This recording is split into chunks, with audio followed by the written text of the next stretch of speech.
Arestado ang dalawang hinihinalang tulak ng iligal na droga sa ikinasang buy-bust operation ng mga tauhan ng Baliok Police Station bandang alas 9:45 ng umaga noong Setyembre 4 sa Proper A, Andaya Street, Daliao, Turil, Davao City. Kinilala ang mga sospek sa alias Nakusa, 40 anyos, residente ng masabing lugar, at alias Marian, 47 anyos at residente ng Kalipaan, Daliao, Turil, Davao City.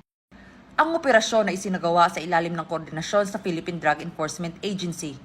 Umabot naman sa kabuuang 12.46 grams ang nakumpiskang droga na tinatayang nagkakahalaga ng 84,728 pesos. Ang mga sospek ay nahaharap ngayon sa kasong paglabag sa Republic Act No. 9165 o ang Comprehensive Dangerous Drugs Act of 2002. Ang matagumpay na operasyon na ito ay patunay ng patuloy na pagsisikap ng mga otoridad na sugpuin ang iligal na droga sa ating komunidad.